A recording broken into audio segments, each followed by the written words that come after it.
You set a goal. You're pumped about it.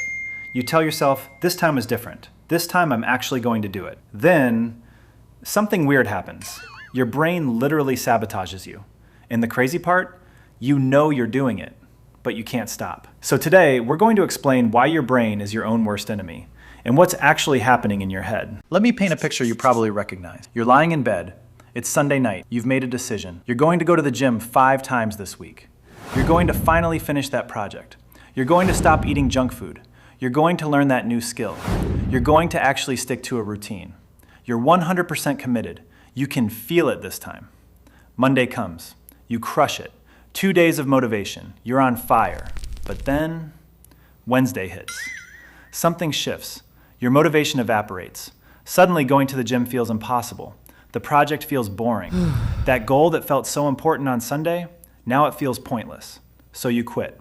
You go back to your old habits. And then the shame hits. Why can't I just stick to things? What's wrong with me? Why am I like this? But here's the thing. There's nothing wrong with you. Your brain is just protecting you from something.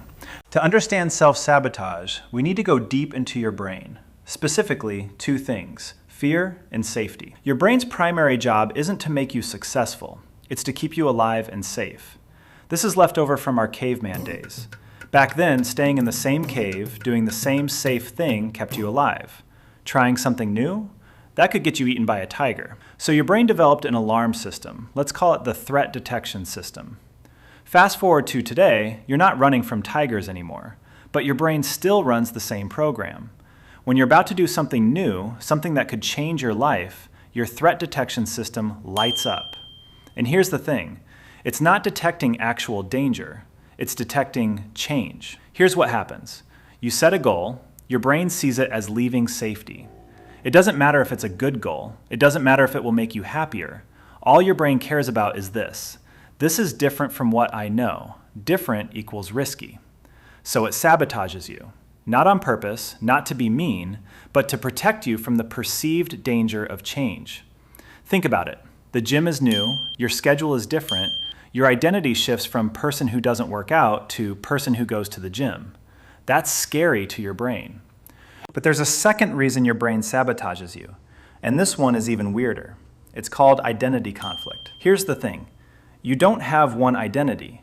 You have a bundle of beliefs about yourself. You believe you're someone who procrastinates. You believe you're not disciplined. You believe you're not a gym person. You believe people like you don't succeed. These beliefs feel true because you've lived them for years. Your brain treats them like facts. But then you set a goal that contradicts these beliefs. You want to go to the gym, but you believe, I'm not a gym person. You want to be productive, but you believe, I'm a procrastinator. This creates something called cognitive dissonance. Your brain hates this feeling. It's uncomfortable. It's like wearing clothes that don't fit. So here's what it does. It sabotages the goal to make the discomfort go away. You skip the gym. You procrastinate again. And suddenly you're back to, I'm not a gym person. I'm a procrastinator. The discomfort disappears because you're acting consistent with your belief about yourself. Your brain would rather keep you consistent and unhappy than let you change. Okay, but there's a third thing happening that makes this even more diabolical. It's called dopamine. Now listen closely. Dopamine is not the pleasure chemical. It's the anticipation chemical. When you set a new goal, your dopamine spikes. You feel excited. You're imagining yourself at the gym. You're imagining being more productive. You're imagining being successful. That excitement? That's dopamine, and it feels amazing. But here's the trap. As soon as you start the goal, dopamine crashes. Why? Because you're no longer anticipating, you're doing. And doing is never as exciting as imagining. The gym isn't as thrilling as you thought. Working on the project is boring. Sticking to your diet is tedious. So your brain says, I don't feel good anymore. This isn't fun. Let's stop. And this is where self-sabotage gets its power. Staying in bed feels good. No dopamine crash. Procrastinating feels good. You get to imagine doing the thing, not actually do it. Eating junk food feels good. Quick dopamine hit. So your brain chooses the thing that feels good right now, even though you know it's sabotaging your future. Here's something wild that most people don't realize. Self-sabotage usually happens to people who care about their goals. Think about it. If you didn't care about being fit, you wouldn't feel guilty about skipping the gym. If you didn't care about being productive, you wouldn't hate yourself for procrastinating. People who sabotage themselves are often the most motivated. They set big goals. They want to change. But because the stakes feel high, the threat to their identity feels big. The discomfort of change feels huge. So the sabotage is actually a sign that you care. It's not weakness.